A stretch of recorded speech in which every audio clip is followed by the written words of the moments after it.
amigos, ya estamos en nuestra entrevista, primera emisión Urbano Rural, Periodismo de Verdad. Le damos la cordial bienvenida al doctor Lauro López Bustamante como analista político. Doctor, muchas gracias por asistir a nuestra invitación. Tenemos muy poco el tiempo, sabemos usted es un profesional muy dedicado, aunque tiene que ver al tema ya de la medicina, pero vayamos al tema para hacer un análisis de los 100 días de la agenda municipal y provincial. La actitud que vienen tomando los concejales y concejalas, hablemos de todos, porque ahí están tres, está Alianza País, está Igualdad y Participa. Pero antes, muchas gracias y bienvenido. Muy buenos días, Rubén, muy buenos días a los distinguidos radioyentes del Mercurio.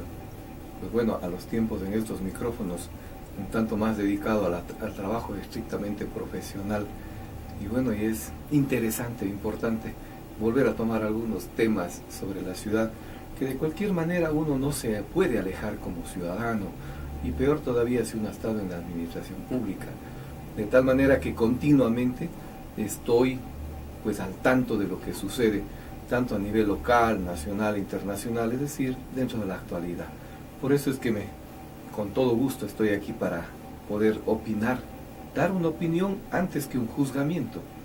Y en vez de asomar como un opositor, quiero asomar más vale como alguien al que le pueden pedir un criterio de asesoría.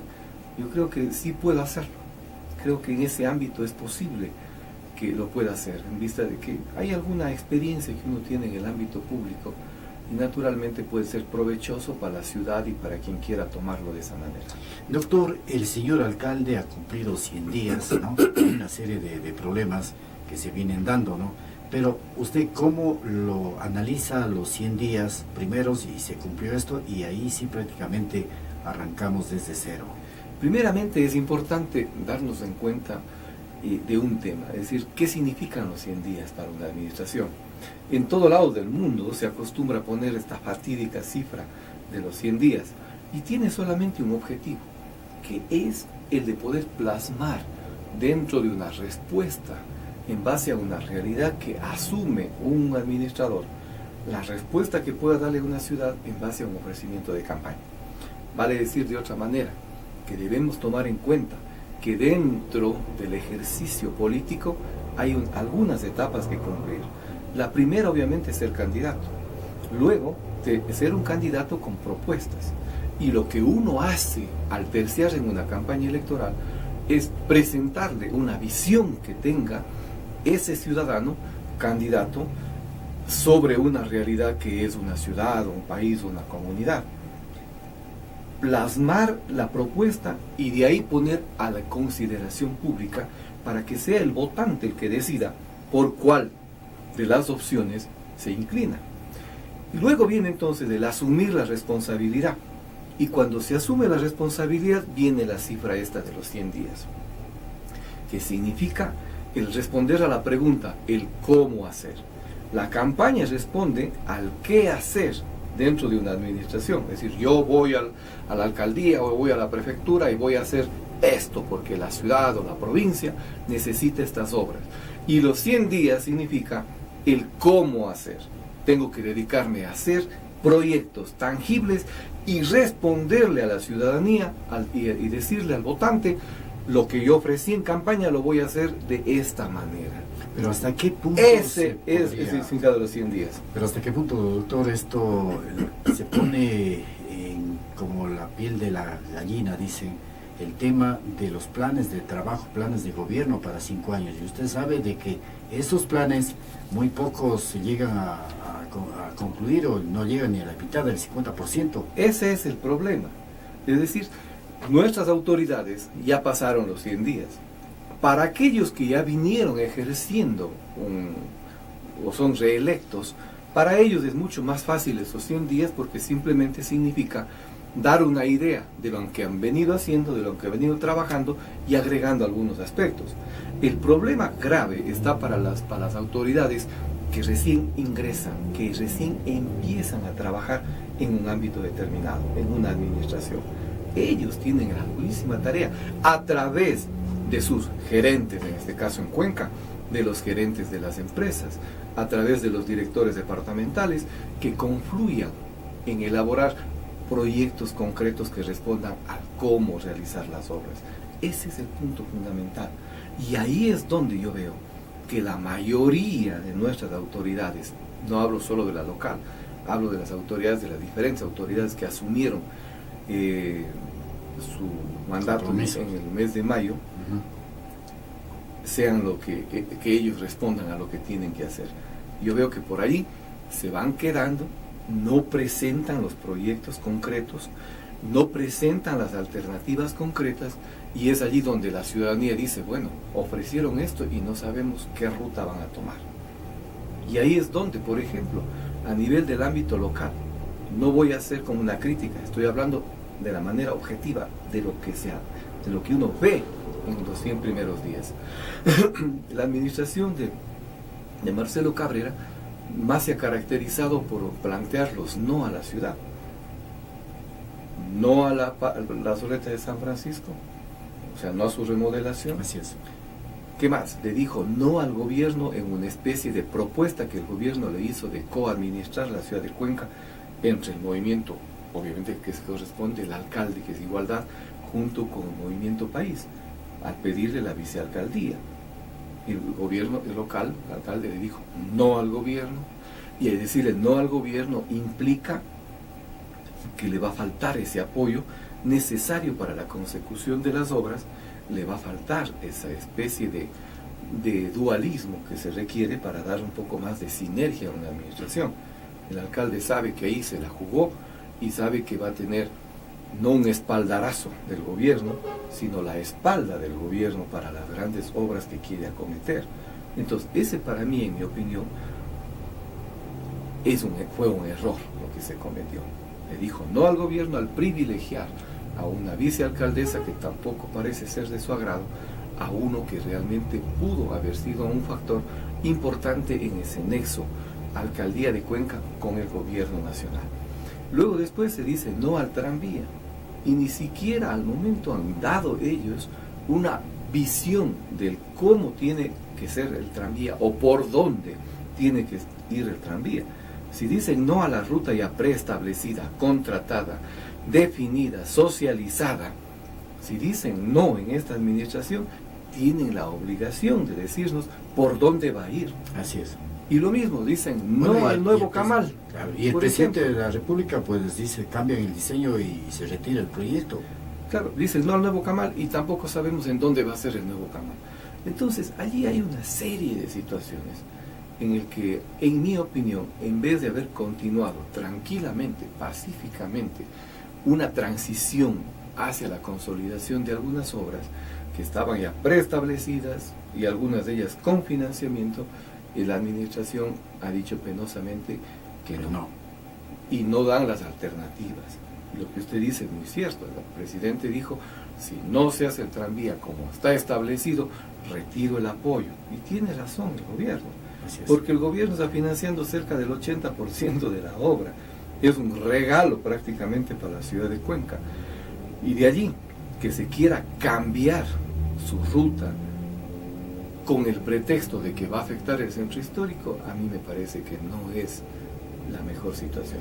Doctor, antes de irnos del corte, ¿cuál es el punto de vista suyo? Vienen los delegados de la UNESCO y supuestamente así den el punto de vista de ellos, el resultado, no les paran bola, o sea, no importa, sigue, o sea, mire, es lo que no entendemos. Esto tiene un fondo, digamos, de tipo político. Lo que pasa es que el alcalde actual, en la campaña, hizo una campaña en contra del tranvía. Así es. Y dijo, el ingreso por la ciudad de Cuenca, por el centro histórico, es inconveniente. Esa fue su visión. Esa fue la forma de ver del alcalde, que no convenía hacerlo por allí. Y claro, para poder sustentar aquello, necesitaba un criterio de alguien que venga a dar un asidero a esa propuesta. Y consiguieron que venga una comisión de la UNESCO. Pero obviamente pensaban, y el cálculo fue, que la UNESCO ese día, cuando estuvieron aquí, alrededor del 20 de agosto, les vaya diciendo, no es conveniente la obra que pase por el centro de la ciudad porque se afecta al centro histórico y porque el tranvía es una obra innecesaria dentro del paisaje urbanístico de Cuenca, patrimonio de la ciudad. Yo creo que ellos querían una respuesta más o menos en ese sentido. Pero los de la UNESCO, obviamente, no son ningunos votados. Así es. Son personas que tienen criterios, estudian, ¿no es cierto? Estudian. Y se dan cuenta de la realidad. Estudiando. Se dan cuenta de que este es un manejo político de un tema que ellos querían que vayan emitiendo un criterio para poder sustentar. Y podernos lavar las ¿no es manos. cierto? Y poder decir, miren, la UNESCO me dijo a mí que no quiere la obra por centro histórico, de tal manera que no lo vamos a hacer por ahí. Cuando se debe hacer Pero total. cuando ellos, bueno, pues más vale, si la alcaldía cree en su nuevo proyecto, en su nueva visión, de que tiene que cambiar de ruta, yo creo que tiene que plantearle a la ciudad de que va a cambiar la ruta, pues, sin pedir criterio ni sin pedir permiso de ninguna autoridad, como en este caso es de la Comisión de la UNESCO. Incluso arriesgando lo que dijo el presidente de la República. Naturalmente, pues, si es que esa es la convicción del alcalde. Yo creo que Marcelo Cabrera tiene la obligación de decir a Cuenca, no hagamos por aquí, vamos a hacer por acá, pero garantizándole a la ciudad de que va a valer lo mismo y de que no va a haber cambios en los costos. Ahora, ¿qué es lo que hizo la UNESCO? No se prestó al juego. Así es. Primero, dijo que la respuesta lo van a dar alrededor del mes de enero o febrero. Yo me pregunto, durante todos estos 5 meses, 4 o 5 meses que faltan hasta febrero, ¿qué es lo que van a hacer? ¿Van a detener la construcción de la obra? Cuando ya la obra tiene 6 meses de retraso de por sí. Es decir, yo creo que el tema es una papa demasiadamente caliente en manos de la administración como para que la puedan dilatar más. Es como los a mí si me pedirían un consejo, y diría yo como ciudadano, como un consejo sano, señores, hagan por donde está el trazado preestablecido. Realicen la obra por las calles del centro histórico, que primeramente no hay ninguna afectación al centro histórico. Hay ciudades patrimoniales en el mundo que tienen su tranvía. La ciudad de Niza, por ejemplo, es una de ellas. Por ahí se me ocurre la ciudad de Sevilla, que son ciudades con un hermosísimo y antiquísimo centro histórico, tienen un tranvía que transita sin que produzca ningún tipo de problema, ni paisajístico, ni en contra de las edificaciones. Esa es una falacia, esa es una mentira. De tal manera que aquí es conveniente, yo creo, por sanidad pública, que hagamos la obra por donde ya está contratada además, por donde ya está prepagada. Alrededor de 80 millones, del 33% del valor de la obra está pagado. Y tenemos que decir a los contratistas que se aceleren, y no puede la administración arriesgarse a una demanda para un reajuste de precios posteriormente por haber incumplido con los lugares por donde tienen que habilitarse el tranvía. Porque aquí hay un incumplimiento ya no del contratista, sino del contratante, pues es al no darme las facilidades para hacer la obra. Entonces yo creo que es preferible, lo digo de la mejor, como dicen los muchachos, la mejor buena onda del mundo, por la paz ciudadana y por el entendimiento entre ciudadanos, de que la obra se realice por donde estaba previamente establecido. Y que haya la decisión. Y lo mismo, lo que usted insinuaba, y yo también me hago eco de ello, si es que el alcalde en cambio tiene la convicción de que no conviene, bueno, entonces cambie la ruta ya, y vuelva a hacer los estudios, porque va a tener que hacer nuevos estudios para poder cambiar la ruta. Pero ahí cae una palabrita y algo que dijo el alcalde Cabrera en tiempos de campaña. Cae como anillo al dedo, y vamos a ver qué pasa ahí. Tenemos presidente, pero no tenemos alcalde. Ahí está el juego también. Bueno, yo creo que ese ofrecimiento del alcalde, justamente de tener liderazgo, es importante. Y los liderazgos se muestran así, tomando decisiones. Así es. No esperando que le den un justificativo otra persona u otra entidad para poder realizar algo. Yo soy quien decide, señores, porque a la ciudad le conviene esto. Eso es lo que nos tiene que decir el alcalde. Y yo creo que en ello estaremos inclusive para seguirle apoyando, porque yo soy uno de los que sí, en efecto, le apoyan en su gestión, porque de alguna manera yo me siento corresponsable de alguna forma por haber trabajado en el Movimiento Igualdad. Son las 7 de la mañana con 50 minutos. Seguimos en nuestra entrevista, primera emisión Urbano Rural, Periodismo de Verdad, con el doctor Lauro López Bustamante, analista político, y analizando sobre la agenda de los 100 días municipal y provincial. Nos interesa saber, el tema es público, se habla de 38 millones de dólares, la deuda en etapa, y por ahí más o menos ¿Y por qué le pregunto esto? Porque usted hizo un trabajo sobre el tema de Tapa y por ahí tenía algunos dolores de cabeza, ¿no? Una presión por allá, nos acordamos clarito, doctor. 3 de los 5 años que yo pasé como concejal los dediqué a hacer un seguimiento de la empresa Tapa, porque me di cuenta de que de esa empresa se estaban prácticamente dilapidando y festinando los dineros que la empresa tenía. No digo llevándose, como nuevamente a veces malsanamente creen que uno dice, sino mal administrando una entidad. ¿Qué significa mal administrar una entidad?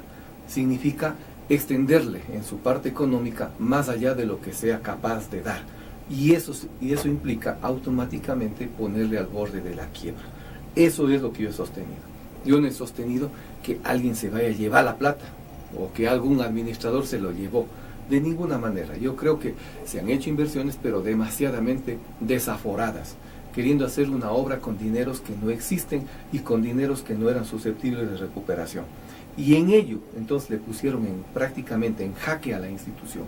Esos eran mis cuestionamientos, que los ingresos corrientes no abastecían para pagar ni deudas ni todo el gasto corriente tan elevado que tenía, que el número de empleados se había multiplicado excesivamente.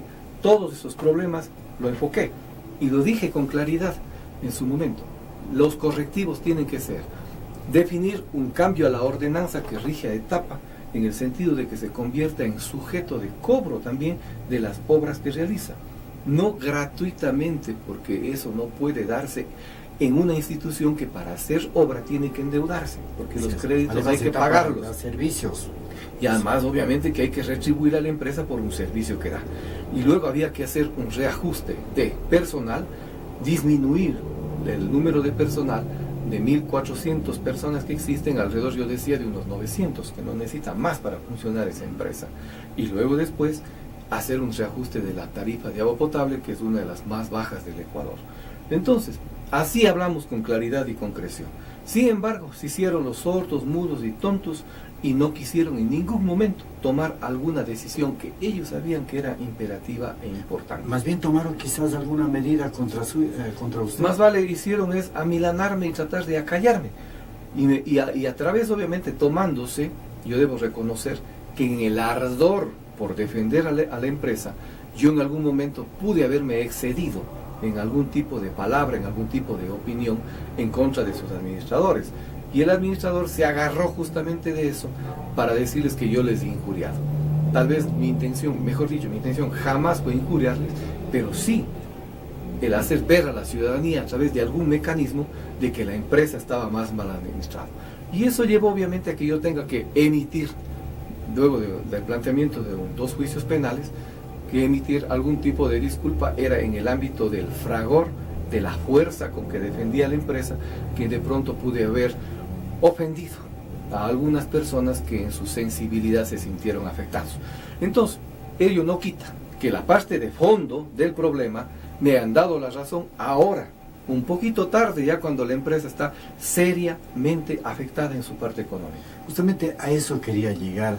Es decir, usted sufrió lo que nos acaba de indicar, los juicios, ¿no? Tuvo que pedir disculpas, pero a la larga... Pero en la parte formal, no en la parte de fondo. Así es.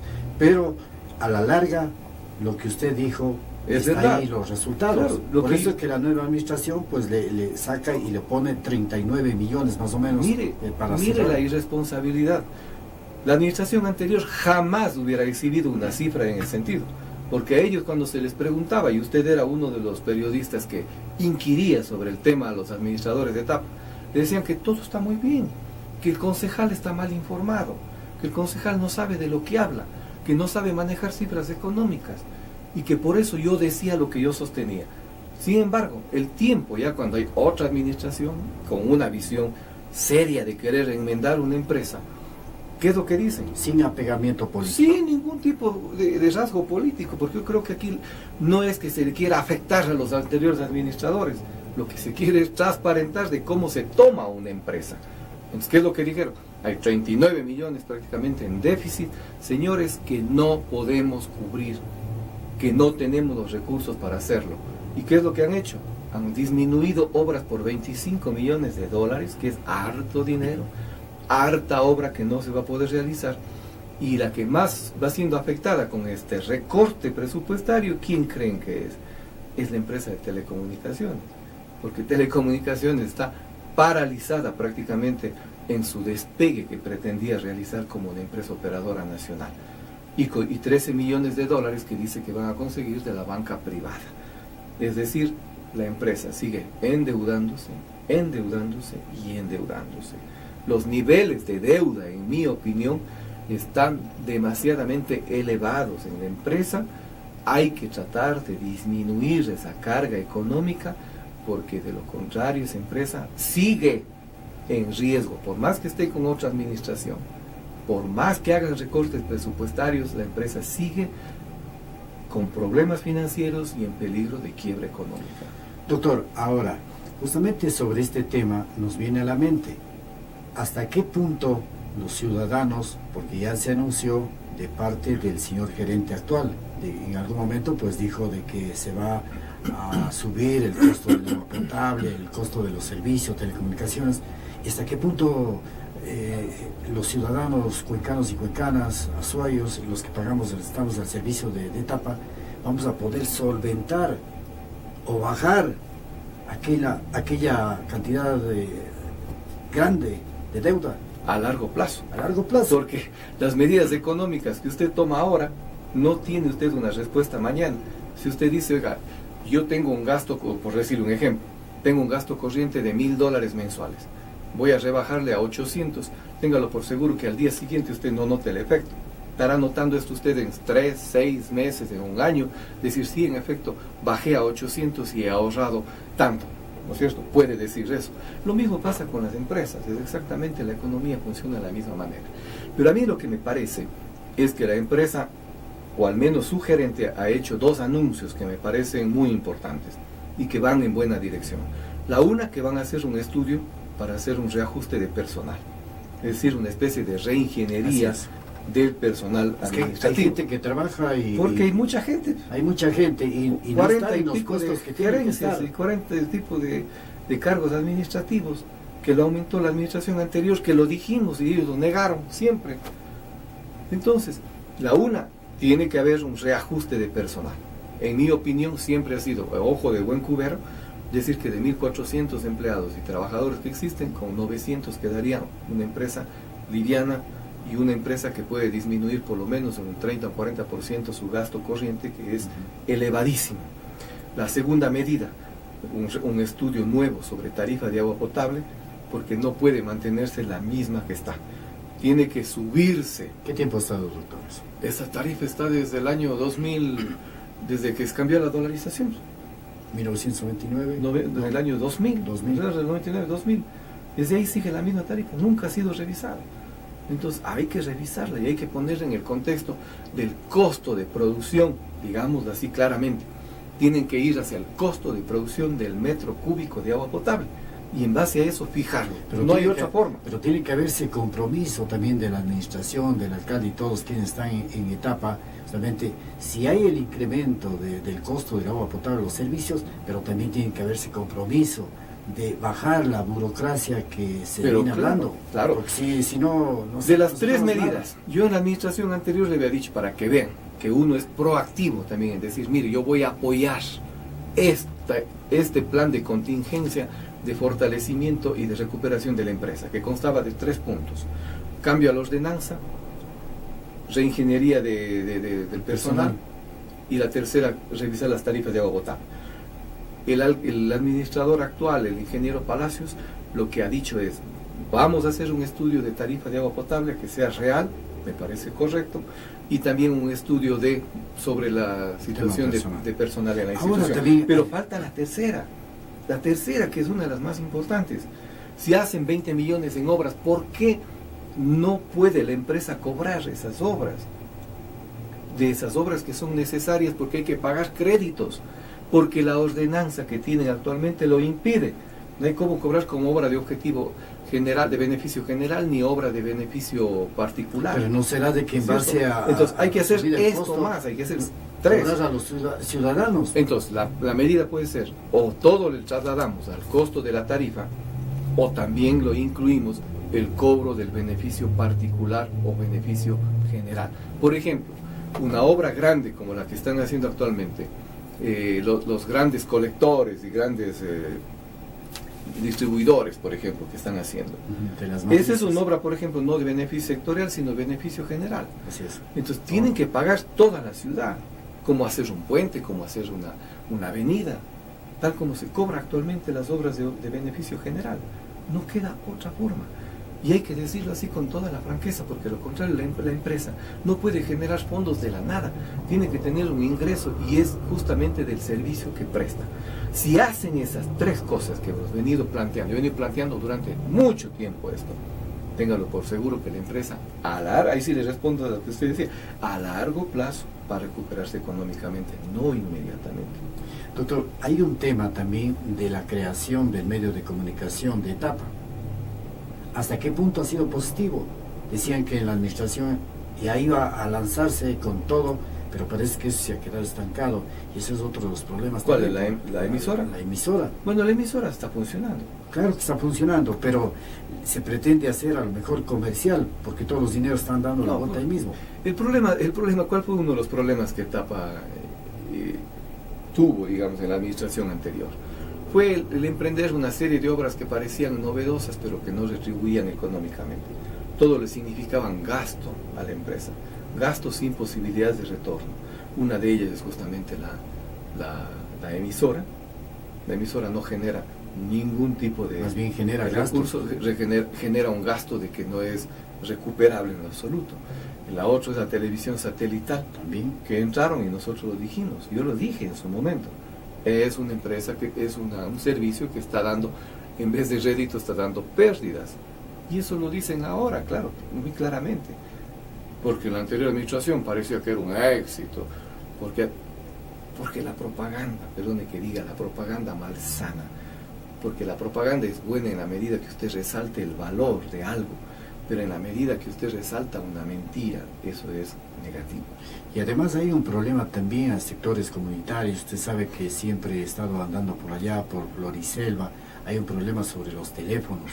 Mucha gente se ha quedado sin los teléfonos y nosotros incluso eso hicimos conocer a los personeros de Etapa de que había una serie de problemas porque los teléfonos no funcionaban y les habían cobrado dineros y por allí más bien la gente ha entrado por la CNT. Es que el problema está en que la parte de telecomunicaciones fue prácticamente abandonada en la administración anterior. Y todavía, obviamente, en estos 3 meses de administración de la nueva alcaldía, pasa exactamente lo mismo.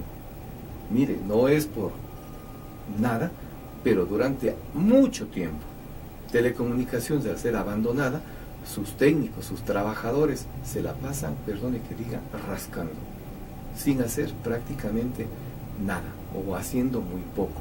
Pero no es por falta de capacidad intelectual, no es por falta de talento humano, no es por falta de iniciativas, es por falta de operatividad. Es decir, no hay el dinero para poder solventar los avances, los alcances que tiene que tener la telecomunicación. Por eso en la telecomunicación a mí todavía me cuesta creer de que no tengan falencias muy serias, o las van a tener a corto plazo o algo así, porque la inversión es nula, prácticamente nula en telecomunicación. Doctor, nos quedan 4 minutos, tenemos hasta las 8:15 que usted nos ha pedido. Un análisis sobre el trabajo que viene haciendo la prefectura de la zona. Mire, mi impresión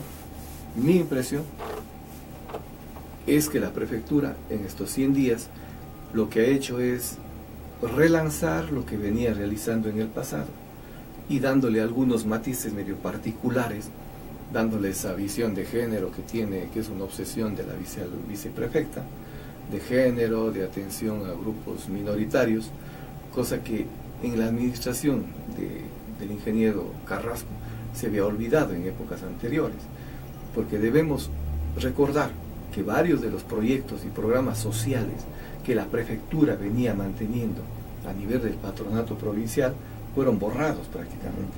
Atención médica, atención odontológica, atención a sectores desfavorecidos, todo eso, digamos, fue borrado de las administraciones anteriores del ingeniero Carrasco. Y veo que ahora con la inclusión de la viceprefecta, ella más vale está queriendo un tanto dar algo de vida y darle retomando. Por lo demás, mire, a mí me parece que penosamente la administración provincial se centra mucho en lo que es la comunicación y en lo que es la propaganda y en resaltar lo que realiza. ¿No será que estamos también camino hacia el 2017 por ahí? Es una plataforma eterna de política el Consejo Provincial, porque es una institución que da muy poco servicio. Si fuera ya una realidad todo lo que ellos dicen sobre vialidad, tendríamos unas excelentes vías de segundo y tercer orden. Y las vías de segundo y tercer orden, que son su competencia, no están de lo mejor. Las quejas vienen de todas las parroquias y de todos los cantones porque sus vías de comunicación son pésimas. Los kilómetros ni siquiera de asfalto, sino de tratamiento bituminoso, también son tan escasos que 1 kilómetro son inaugurados con grandes fiestas. El problema entonces el Consejo Provincial se ha convertido en una caja de resonancia de tipo política y también de festejo de cualquier hecho o evento que ocurra y se le toma como trascendente cualquier cosa insignificante. Yo lo que siempre he criticado, ¿no? Pero de la buena manera, y es una crítica, pero también poniendo alternativas para que se hagan las cosas, es que los presidentes de las juntas parroquiales, a nivel de las 61 que son de la provincia de Azuay, hay que reclamar. Muchos son del movimiento del señor prefecto y se quedan callados. ¿Por qué? Porque no le podemos decir nada. Yo creo que allí es cuando tienen que reclamar, sabiendas de que tenemos al prefecto que es de nuestro partido, que se haga todo. Claro, el prefecto se topa con... Yo pienso que el prefecto debe tener, no dudo yo en ese aspecto, muy buenos proyectos, luego puede tener muy buena iniciativa, porque yo creo que no es una persona a la que le falte proyectos, ni le falte iniciativa, ni le falte cierta capacidad intelectual, pero choca con una realidad, que es el trabajar a espaldas, ¿no es cierto?, del gobierno nacional. Y todos los gobiernos locales saben que si no trabajan en consonancia con el gobierno nacional, el gobierno sabe la forma de cómo cobrarse, digamos así, esos espaldarazos. Claro. Sabe la manera. Entonces el gobierno sabe cómo minimizar la acción de un gobierno local. Entonces a mí me parece que el hecho de trabajar a espaldas del gobierno al prefecto provincial le pasa su factura. Y es por eso que yo he dicho, de cualquier manera, al margen de las posiciones individuales que tengamos en relación al gobierno, el momento que uno es un administrador, tiene que necesariamente olvidarse de hacer política desde el cargo y empezar a hacer administración. Y administración significa canalizar recursos de donde sea, pero que beneficien a la población. Además, eso no le va a comprometer para que diga... Para que cada uno tenga su posición política. Y además eso no le compromete de que sí, ya estoy ya dentro de Alianza País. No, yo creo que... Para nada. Yo creo que ya la posición del prefecto la conocemos. Él era de Alianza País, pactó con Alianza País, abandonó Alianza País y ahora es contrario. Igual la viceprefecta. La viceprefecta fue exactamente lo mismo. Es decir, no estamos diciéndoles ni endilgándoles algo que no hayan hecho en su vida. Eso es lo que hicieron. Dieron las espaldas a alguien que les llevó a la cima política. Así es. Prácticamente, y en su momento le dieron la espalda al gobierno. Entonces el gobierno, ¿qué es lo que hace? Se cobra dándoles la espalda también. Y es por eso que a mí me parece que el ejemplo que Cabrera dio no era el que debía hacer. El pueblo, y eso es lo que no se tiene que hacer. Pues ya los problemas personales en política los pagan los que menos deben pagar, los más inocentes, que son justamente a quienes se debe servir. Por eso es que mi opinión es que individualmente de la posición política que tengamos cada uno, tenemos que necesariamente conjugar, trabajar conjuntamente, realizar esfuerzos conjuntos con quien esté en el gobierno. Además que el país es eso, pues. El gobierno local no puede solventar todos los problemas, es el gobierno nacional quien está obligado también a hacerlo, porque los recursos tienen que venir de allá y no pueden venir solamente en base a la voluntad de un gobierno por decir que se lleva bien con un determinado alcalde, un determinado prefecto. Tiene que venir en función de los proyectos y planes que se hagan dentro de un ámbito local con la finalidad de que el ámbito nacional también los apoye. Doctor, queremos agradecerle a usted y esperamos que no sea la primera ni la última vez. Siempre le vamos a invitar a usted para hacer estos análisis. Esperemos que pase otros 100 días, luego estaremos invitando, doctor. Sus palabras finales. Siempre a la orden. Yo, más que un militante político, lo hago siempre como militante ciudadano, y más que todo dentro del análisis político, del cual creo yo que tenemos alguna experiencia que podemos compartir con la ciudad y desde luego con los mismos administradores. A veces este tipo de asesorías gratuitas, como decía el vicepresidente, y que es una frase bastante cara para usted porque le gusta a usted, más vale que sepan ellos tomarlos como asesorías gratuitas, porque es y recoge el sentimiento de un sector ciudadano al que nos pertenecemos, y es verdad, con quienes vivimos en el diario momento. Sí. Claro, yo en esto no tengo ninguna malsaña con ninguno, ni con el señor prefecto, ni con la señora viceprefecta, ni con el alcalde de la ciudad de Cuenca, peor todavía con el alcalde de la ciudad, al cual yo mantengo más vale mi sentimiento de consideración y aprecio y estima, porque al menos yo siempre lo he considerado como un amigo. Es esa la forma, pero hay que saber entender que en el momento que hay cosas que no se están realizando bien, yo tengo la obligación de decirlo también.